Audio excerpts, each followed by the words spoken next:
हमने सुना एक बार गंगा जी में एक नाव में भरे लोग चले जा रहे थे। एक बाबा जी बैठे थे, उनको सब यंग बच्चे बड़े परेशान कर रहे थे। कभी कोई टिक्की खींच देता, कभी कोई धोती खींच देता। अब आज का संस्कार है, कॉन्वेंट संस्कार, यही करेंगे और क्या करेंगे। तो वो चुपचाप थे, प्रार्थना करते थे, भगवान को प्रार्थना करते थे। तो भगवान ने उनसे कहा कि कहो तो नाव उलट दो यहीं पर, तुम तो बच जाओगे, सारे सब मरेंगे इसमें। तो मैंने सुना कि उन महात्मा ने भगवान से कहा, महाराज जब इतने ही पहलवान हो, पलट सकते हो, तो नाव क्यों पलटोगे, इनकी बुद्धि पलट दो। नाव क्यों पलटोगे जब तुम्हारे अंदर इतनी शक्ति है कि तुम नाव पलट दो। तो ये कॉन्वेंट में पढ़े हुए 2 कौड़ी के जो छात्र हैं, जीविका की विद्या केवल दाल रोटी कमाने वाले, इनकी बुद्धि पलट दो, इन्हें संस्कार से संस्कारित कर दो, सुसंस्कृत कर दो इन्हें, बस बात बन जाएगी। तो मैंने तो सुना कि भगवान ने उस दिन बुद्धि पलट दी, पर रावण और कंस में वो भी असफल हो गए। कितना ट्राई नहीं किया। कभी हनुमान जी को भेजते हैं तो कहता है, अच्छा तो बंदर हमारा गुरु बन के आ गया।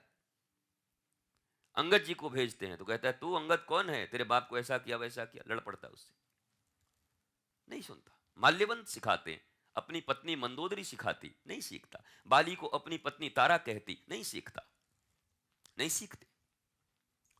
भगवान कब किस रूप में, गुरु कब किस रूप में, वर्तमान में तुम्हारे पास उपस्थित किसी व्यक्ति के चेतना के भीतर उपस्थित होकर तुम्हें प्रेरणा देकर देने के लिए खड़े हो जाएं, इस बात का अनुमान तुम भी नहीं लगा सकते।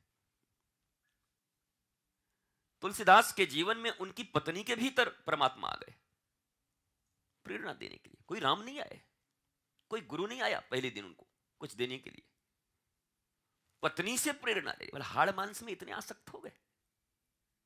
इतनी प्रीति तुम्हें अगर श्रीनाथ से होती, रघुवीर से होती, तो पता नहीं तुम्हारा क्या हो जाता। तो पहली गुरु तो पत्नी थी तुलसीदास की। और ऐसे ही बिल्लो मंगल के लिए वो चिंतामणि नामक वेश्या थी, और पिंगला नामक वेश्या के लिए वो पुरुष था। जिस पुरुष का वो इंतजार करती थी वो आया तक नहीं, वो गुरु बन गया उसका। तो जरूरी नहीं कि इसी रूप में गुरु आए, इसी रूप में परमात्मा तुम्हारे पास आए। तुम्हें सजग होना होगा। तुम्हारे रिसीवर थोड़े ठीक होने चाहिए, चैनल ठीक से पकड़े तुम्हारा। फिर तुम समझ जाओगे कि ये प्रेरणा देने वाला कोई साधारण नहीं, मेरे गुरु ही इस व्यक्ति के रूप में आए हैं मुझे प्रेरणा देने के लिए। बरसों हो गए, सशरीर मेरे गुरु नहीं है, इस शरीर में नहीं है, पर क्या ऐसा कोई एक क्षण होता है जब वो मुझे प्रेरणा नहीं देते? क्या कोई एक ऐसा पल होता है जब वो मेरे पास नहीं होते? मेरे जीवन में ऐसा कोई पल नहीं जिस पल में मेरे गुरु नहीं, मेरे गोविंद नहीं।